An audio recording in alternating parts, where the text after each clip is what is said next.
Krika kwaze kwakawaka ukokoka, ikaka la kapaleka, ikrini la tipalika la kaula ukokoko.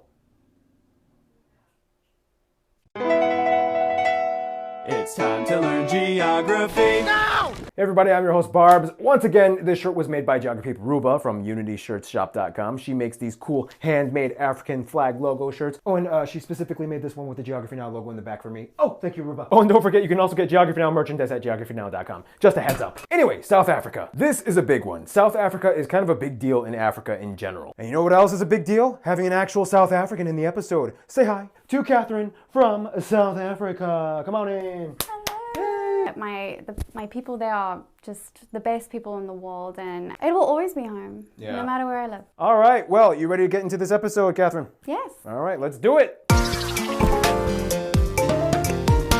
So South Africa has always played a historically imperative role when it came to expeditions from early traders, and you can probably guess why. For one, the country lies at the bottom of the continent of Africa, bi-coastal between the Atlantic and Indian Oceans. In fact, the southernmost point of the African continental mainland, Cape Agulhas, has a cool spot you can check out with a plaque and a giant Africa map monument. From there, they are bordered by 6 other countries, don't forget little Eswatini, and the entirely enclaved country of Lesotho. From there, the country is divided into 9 provinces. The country doesn't have one official capital, but rather 3. Pretoria, which holds the executive branch, including the home of the president, as well as most of the embassies for international diplomats. The legislative branch is held in Cape Town, where you can find the national parliament, and second largest city in the country. And Bloemfontein, near the center of the country, hosts the judicial branch and the Supreme Court of Appeal. Some say technically Johannesburg could also be considered maybe a 4th capital, because it has the constitutional court, and the city has a huge level of significance as the largest and busiest city of the country, but you decide. Johannesburg also hosts the biggest and busiest airport in South Africa, OR Tambo International, whereas the 2nd and 3rd largest airports lie respectively in the 2nd and 3rd largest cities, Cape Town and Durban's King Shaka International. The country has a wide network of roadways and the most well-developed rail system in all of Africa, Johannesburg being the main central hub that spiderwebs all the other main lines that stretch into every other province and abroad into neighboring countries. South Africa also boasts incredible seafaring infrastructure, with the 2nd busiest container port in all of Africa, after Port Said in Egypt, the port of Durban, which provides 60% of all South Africa's shipping revenue. Finally, South Africa's island or insular region are mostly confined to small patches along the coasts, like the Port Elizabeth Bay or Robben Island just north of Cape Town, famous for being the spot where Nelson Mandela was imprisoned. However, if we include the entire domain belonging to South Africa, then Prince Edward and Marion Island, which belong to the Western Cape Province, are the actual southernmost points of the African continent. These islands are mostly uninhabited, with the exception of a meteorological station and bunkers for scientists. Yeah, and the southernmost point on Marion Island, it's called Cape Hooker. Literally, it is. So, okay, you're probably wondering, why isn't Lesotho part of South Africa? Yeah, why? Well, long story short, it was kind of like... UK! Okay, if you help me kick his ass, I'll be one of your protectorates. You got a deal. I got him. Woo! Hey, your king died, and we want to make you a part of the Cape Colony. Oh no, I'll just stick with protectorate. Well, we don't like that. Okay, well I guess that means we'll spend the next 14 years resisting and giving you a headache. Deal. We give up. We'll give you guys self-rule as a separate crown colony. You guys suck, but whatever. It's better than being part of the Cape Colony. South Africa is now going to become its own country, and we want you to be in it. Oh, hell no. Oh, come on. We're going to have very tense, racially divisive apartheid policies that will disenfranchise your people. Okay, how do you see that as conducive to the benefit of my people? Oh, yeah.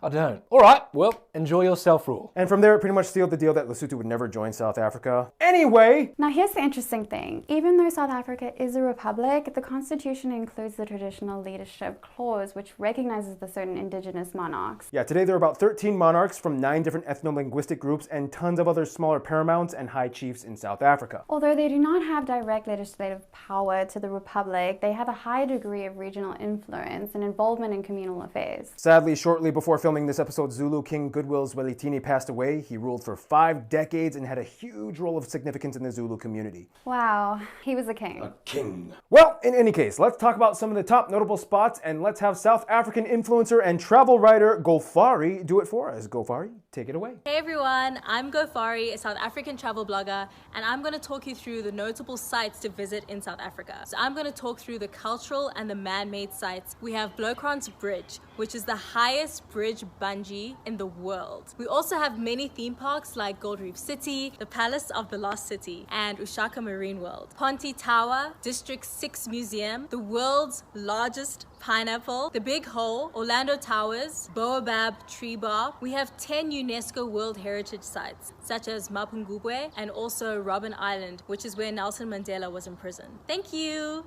Thanks, Gofari. You are awesome. Check out her Instagram and pages in the links in the description below. But yeah, South Africa's natural wonders, you won't even know where to begin with. Like, they have the largest cave system in Africa, the Congo Caves, Borgslags potholes, the tallest waterfalls in Africa, and it just goes on and on. Whoa, whoa, hold your horses, Catherine. That's the nature stuff. We're gonna talk about that in the next segment. The next segment, which is... So, South Africa, one word, blessed. For one, the country is a low-risk malaria nation, and most areas in the wilderness don't even require medication. They even have their own unique biome called fynbos, the smallest and the richest of the 6 floral kingdom in the world, only found in southern Africa with over 6,000 endemic plant species, including the national flower, which is the king protea. When I think of South Africa, that's what I see in my mind, always. Specifically fynbos. Specifically fynbos, yes. It's also home to the rooibos plant, where rooibos tea comes from, and that's my favorite tea. Rooibos.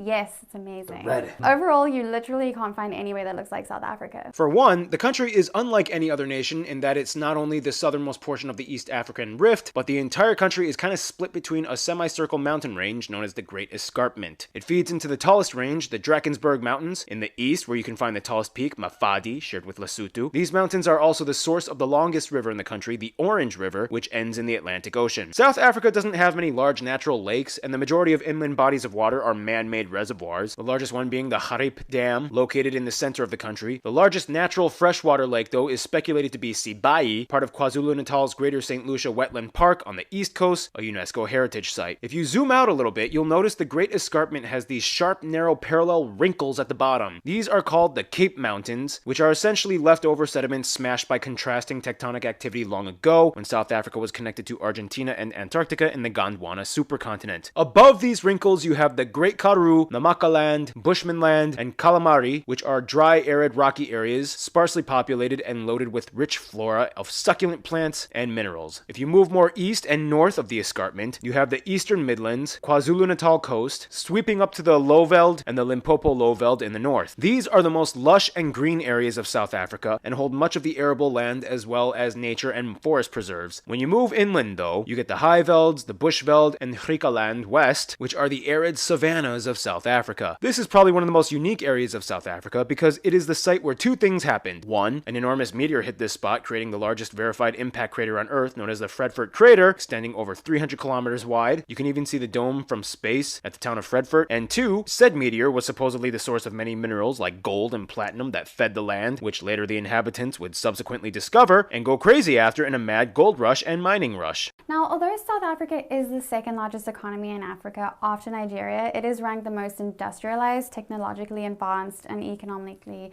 diversified. And although the country does have a wide income gap between the wealthy and poor, the middle class has been growing every year since the 90s. Today, South Africa is one of the world's top platinum and chromium producer. They consistently rank in the top 10 producers of gold and diamonds as well. And finally, the gold rush in Witwatersrand in 1886 pretty much established the country as a mineral powerhouse. That's why it's only about 5% of the population is formally employed in farming. This means they've shifted much of their economic activity towards other sectors like manufacturing, business, and finance. Today, JSE Limited is the largest stock exchange in Africa, ranking 17th in the world with over trillions of dollars of investment revenue. South Africa also boasts some of the best medical facilities in Africa and has the third largest hospital in the world. Sadly, though, South Africa does have the highest population of people infected with HIV at over 7.5 million and fourth in the world per population ratio. There's even a character on their version of Sesame Street who has HIV to help kids born with AIDS to cope. And finally, the country has a huge tourism industry, mostly in the nature areas. Speaking of nature, it's time for Gary Harlow to explain. Gary Harlow's Animal Adventure. That's the best I got. South Africa is home to over 20 national parks and dozens of nature reserves, the most famous and visited ones being the Table Mountain National Park, and the largest one, Kruger National Park in the northeast. South Africa is ranked the 6th out of the 17 classified megadiverse countries in the world, 10th for plant species and 3rd for marine endemism. In fact, between May to July, the sardine run happens in which billions of sardines spawn in the cool waters of the Agulhas Bank, creating a feeding frenzy for all the ocean predators. Look at them go, chomping. Jaws. And there's over 850 bird species, including the national bird, the blue crane. But more interesting, South Africa and Namibia are the only two countries in Africa that host penguins. The endangered African or Cape penguin is unique in that it has pink glands above its eyes to help regulate body temperature. Since South Africa is generally much warmer than the typical habitat for penguins like, Antarctica. There's nearly 300 mammal species inhabiting the wilderness, including the national animal, the springbok. There's even an entire national park dedicated to elephants in the south. And finally, South Africa is not only home to many animals, but also extinct animal fossils. The Karoo region has more dinosaur fossil sites than any other place in the country, and numerous dinos have been excavated. And speaking of dinos, I got a philosopher. Wrap this up. Thank you, Gary. And speaking of wraps, it's time to end off the segment as we always do. Whoa, what's going on? Oh.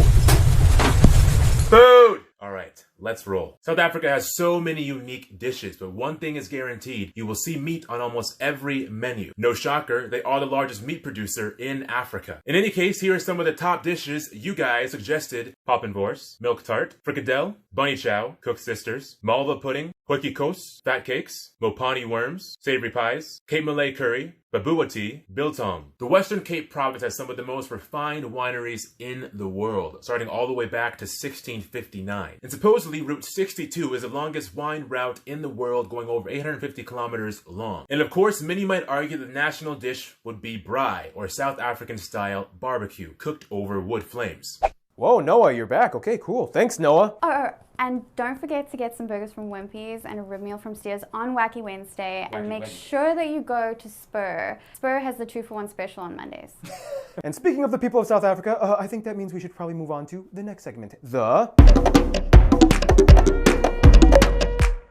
Now, I asked you guys, the South African geography peeps, what it means to be South African. And here are some things you guys said. Being South African is very nice because we have so many different types of traditional groups where everyone is celebrating. We come from a beautiful country, we're full of cultural diversity, and of course, we truly epitomize the Rainbow Nation. To be South African means to live in the most beautiful country in the world and to be part of the most vibrant and energetic group of people. We're quite resilient when it comes to the challenges we face. As well, they have got a strong sense of pride. Living in a post-apartheid era, I feel that we have a lot of unity, we have a lot of strength, and we are really heroes for the challenges that we face every week and that we overcome, and we always find a way to remain in the game and strong. It's an absolute miracle. If you got to see the 2019 Rugby World Cup in Japan and seeing how diverse and incredible South African athletes were, it's ever changing, it's always evolving, so many different art movements and interesting things going on. It's an incredible thing. I am especially appreciative of the fact that I don't have to travel far to experience something different. Each of its 9 provinces are so unique in their landscapes, in their cultures, in their flavors. So that's what makes it such a fun and exciting place to be. Thank you guys. What about you, Catherine? Well, I would say that every weekend is a jol. Joel? What was that? Jol. What is that? So if you're going to go for a jol, you're going to go for a party, and it's going to be like a really insane night. Like if you're going to go jol, you're going to go like really hard that night. Okay. Now, as you will find out, South Africa is very diverse in terms of ethno-linguistic people groups. Let's start with the pie chart, shall we? The country has about 60 million people and has the largest white and Asian populations and percentages per population in all of Africa. The country is made up predominantly of black Africans at about 80%. However, keep in mind, of this 80%, there are many groups. Zulus and Xhosa are the largest ones at about 23% and 16%, followed by the Northern Sotho and Tswana at about 9% and 8%. And from there, there's a bunch of other groups, but we'll talk about them later in this episode. For the remaining 20% of the population, the white South Africans and coloreds have almost identical populations at somewhere around 9% each. Keep in mind though, amongst the white population, about 60% of them are Afrikaners and 35% are English, the remaining 5 or so percent being other Europeans. The rest of the population is mostly made up of Asians like Indians, Malays, Chinese, and so on. So they use the South African rand as their currency, and they also use the M plug outlet, and they also drive on the left side of the road. Left, former British colony. And also, somewhere around 80% of the country is Christian, mostly adhering to Protestantism. So first off, let's clarify some confusing distinctions. So you heard that word, colored. Okay, we Americans might have some horrible pre-civil rights flashbacks when we hear that word, but we assure you it's totally safe to use here in South Africa, right? Yeah. It is totally safe, and I actually did use that word a few times in America, and I didn't know what I was doing until one of my friends that was American, he actually pulled me aside and was like, no.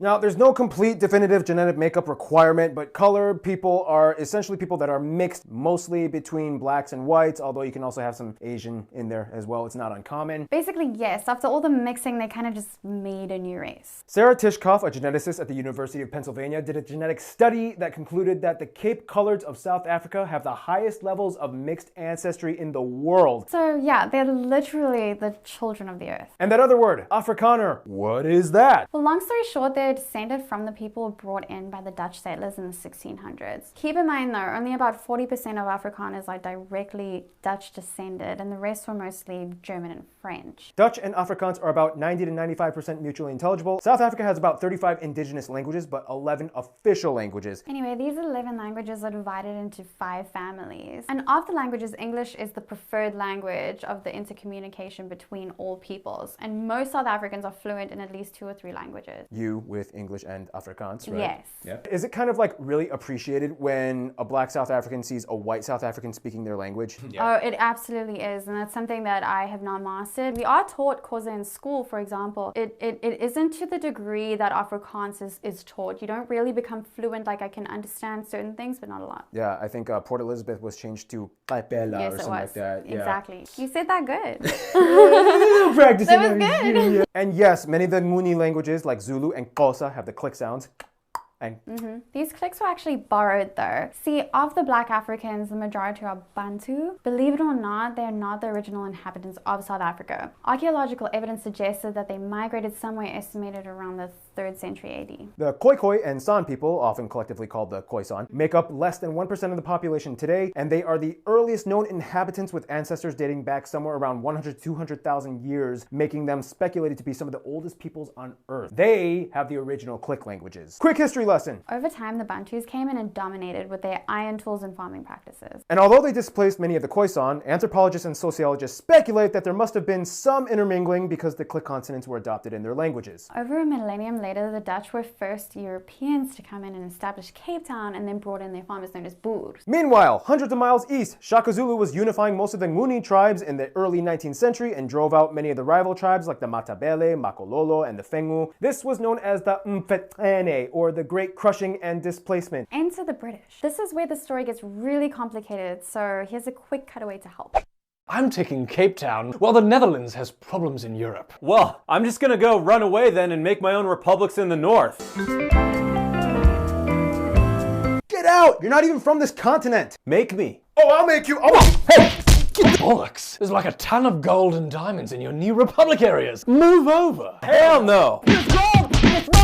Yeah, there's a lot more that goes into that, but basically it was a chain of weird multi-leveled, multi-party, multi-ethnic battles and subjugation. In addition to the countless native Bantus killed in wars, there were 2 Boer wars between the British and Afrikaners, which led to 10% of the white Afrikaner population being killed. So you had one European power subjugating another European group on a continent neither were native to, all dealing with the natives. So, in a nutshell, I want the land. I was here centuries before you. I was here over a millennium before you. Seriously, are we really doing this? In any case, after the country gained independence in 1910 as a union and fully sovereign in 1931, it underwent a controversial period of apartheid, or apartheid, in 1948 all the way up to 1994. This system essentially divided peoples by racial lines and put strict laws that were obviously racist and not like, equivalent to, certain extreme factions of microaggression culture that blames pretty much everything on racism. I mean, like, literally, it was actually written, approved, and enacted in legal policy racist. Under the homeland system, most of the black population was concentrated in the ethno-states called Bantustans, where only 13% of the land was reserved for the majority of the black populace to have property in. Rules and services were different for colored people as well,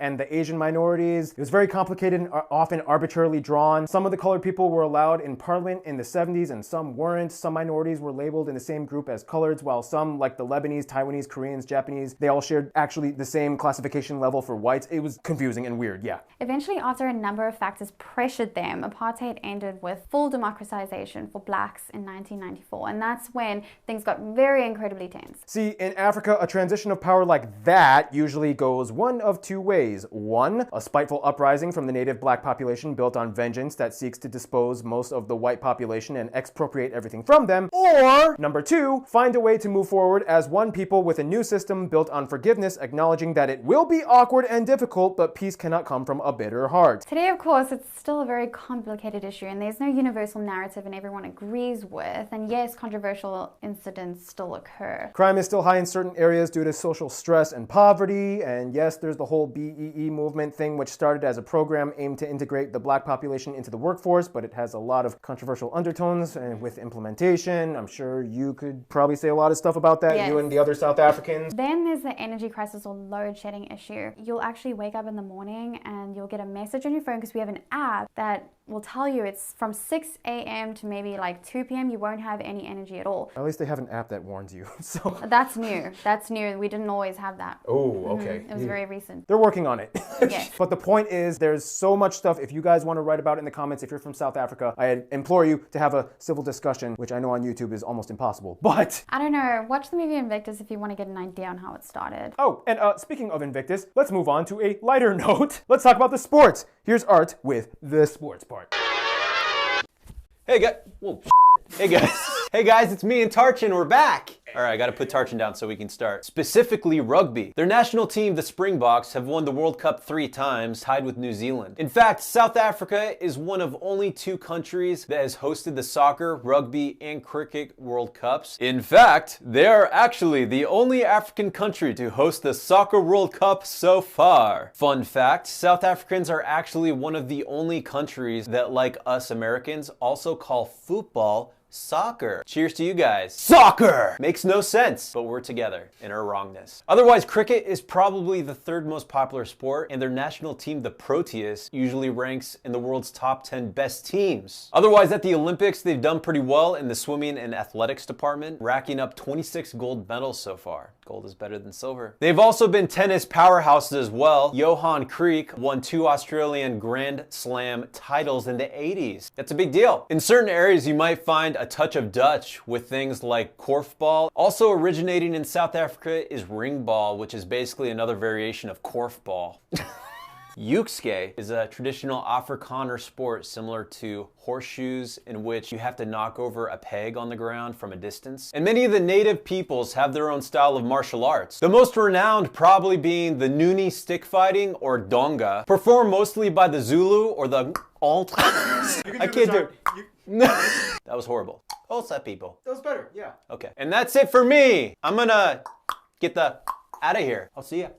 Thank you, Art. And South Africa is also really well known for its surfing. And if you ever just want to watch a competition and have a great Joel, you can go to JBet. Yes, exactly. That's what would happen. So, as we mentioned, South Africa has a huge diversity of ethno-linguistic people groups. We already made a video explaining about some of them, but let's just quickly cover the main ones. First, you have the Nguni group. This group includes the cousins Zulus, Xhosas, and the Ndebele peoples. Zulus are probably the most well-known worldwide. You may have seen images of their traditional animal skin warrior attire or weaponry and dance ceremonies for the men. Women often wear those wide, conical isicholo hats on special occasions. For the Xhosa, they are kind of like the pacifist siblings of the Zulus. Their traditional garbs have those black and white patterns with beads and red ochre dyed blanket coverings. Ndebele are like the artists, known for their colorful patterns, painted houses. The symbols are unique to each family. And they are also the bead experts, and they'll flaunt heavy beaded neck and leg ornaments on special occasions. Finally, the Swazi people are basically cousins to the people of the Eswatini,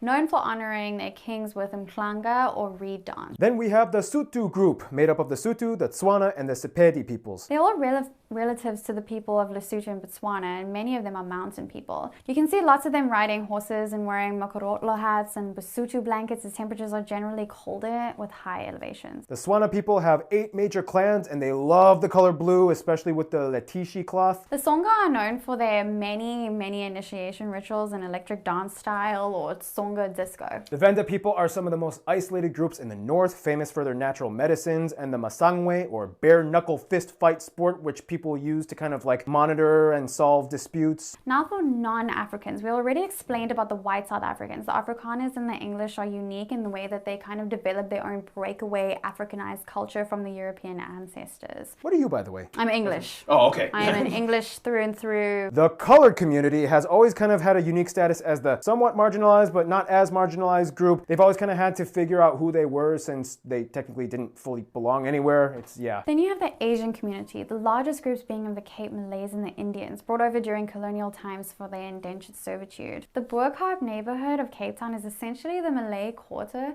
and today their culture is a fascinating mixture that blends elements of Dutch and Asian. In fact, most of them actually speak Afrikaans as their first language, and the Malay language is almost all but gone. The Indian community was brought in by the British, and Durban has one of the highest population of Indians outside of India. Most were brought over from West and South India, including Gandhi, who spent 21 years living in the area. Whew, yeah, that was a lot, and that wasn't even scratching the surface. There's so many other people groups we didn't even talk about. But in any case, here's Hannah to explain a little bit more about the few things that South Africa's people have collectively as one entity, eternity. You get the point. Hannah's culture segment. Random Hannah. Woo! South Africa! Guys, get a Random Hannah shirt at geographynow.com. So, alright, obviously there is no such thing as a single type of South African, but in the end, they are still one country that moves forward to the best of their ability. For one, many of the native ethnic groups, whether Zulu or Venda, follow the lobola system, in which the groom must pay a dowry in cattle to the bride's family. I love the countries where they pay people with cow. Remember Rwanda? Yes, I freaked out. I was like, what? There is literally a Lobolo app available now to help relieve the stress of figuring how many cattle you owe. Township art became very popular in the 60s and 70s. It was sort of a social commentary movement that depicted the impoverished black communities of South Africa to move towards the end of apartheid. In addition, you will notice there are so many different architecture styles in South Africa. You have everything from the massive thatched fortified dome huts of Zulu to the Cape Dutch style homes inspired from the Dutch with flat crow-stepped gable roofs. South Africans have also been front runners in many inventions, discoveries, and innovations. For example, the automatic pool cleaner, the CAT scan, putty adhesive, the smart lock safety syringe, the world's first heart transplant happened here, the yellow fever vaccine, and they have the biggest optical telescope in the southern hemisphere, and so on. What else? Fun fact, being South African means knowing the difference between now, and just now. Ah yes, thank you Jay. South Africa has also been the location shot of many feature films and TV shows. Everything from the debuting film The Gods Must Be Crazy, Academy Award winner Tsotsi, which I actually watched last night. Amazing movie. Academy Award nominated District 9 and Chappie. And of course, Mandela Long Walk to Freedom. What's your takeaway from South African cinema? There's some amazing comedy, which I feel like people don't talk about that much. I've been watching a lot of Leon Schuster movies. Yeah. And finally, the one thing that unifies all South Africans is Heritage Day, in which people are encouraged to wear their traditional costumes and express their background, and everyone joins in a bride together, no matter who you are. Usually, the festivals include an abundance of music. So to expound more on that, here's Keith, blah, blah, blah. Wait, Keith isn't here. How's he gonna be in this video? Hannah, I'm in Florida, and guess what? You can't cancel me! Anyways, South Africa, they have so much going on. Even their national anthem is sung in 5 different languages. Basically, from the beginning, traditional vocals were used, along with the marimba, the uhadi, the kora, and other assorted hand drums and harps. The first style of music to really take over the world, probably Marabi. Now, Marabi started out in the slums of Johannesburg, and Marabi is a style of music that is basically underground swing jazz. From there, world-renowned artists such as Soweto Gospel Choir and Lady Smith Black Mombazo have put South Africa on the map. Every South African will definitely know Johnny Clegg, the white Zulu who wrote songs in Zulu to criticize apartheid. Today, South Africa is known predominantly for its popularity in house music, and more specifically for the subgenres of Guam and I'm a piano I'm a piano. You guys told us to definitely mention those styles of music. Some other South African artists that you may be familiar with are Die Antwoord for their crazy hip-hop, South African-y fusion style of music. Guys might know Synth Peter, who I think has one of the greatest songs ever written. It's called Doof Doof. You should all go jam to Doof Doof. Yeah, that's it for me. Hope you guys had a good one. And back to you, Paul. Thank you, Keith. All right, so this is the part where we talk about some of the famous people of South Africa, and here's South African geography Kolo to explain. South Africa is as talented as it is diverse. A few notable South Africans that you geography peeps might be familiar with include Charlize Theron, John Carney, Trevor Noah, Sholto Copley, Gugu Mbatha Raw, Demi Lee Peters, Zozibenzi Tunzi, and last but not least, business magnate Elon Musk. There are a number of South Africans who've excelled in different fields across the decades. These are but just a few South Africans that you geography peeps might be familiar with. Thank you, Kolo. All right, and with that, we got to move on to the next segment. This video is getting kind of long. Catherine, you ready? Yeah. All right, let's talk about the Friends of South Africa.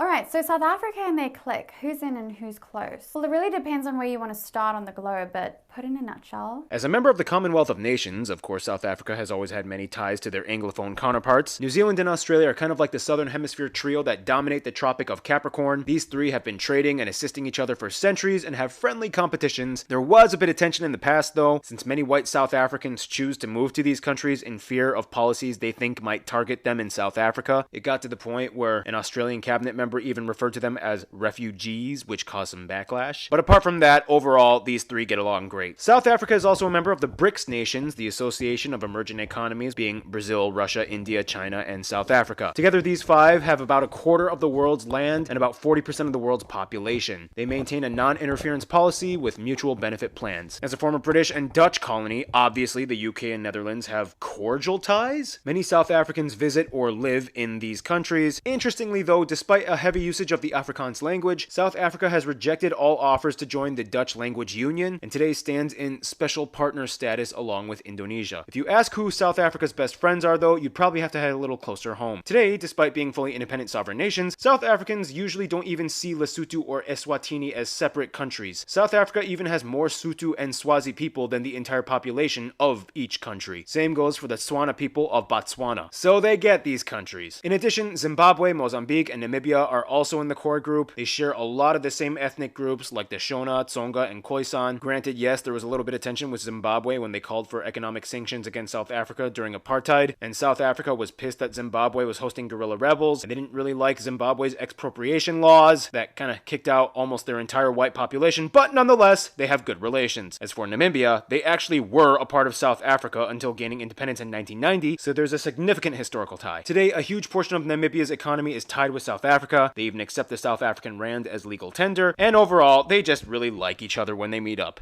In conclusion, I think you should take it away. Catherine, I'm out. So South Africa, I feel, is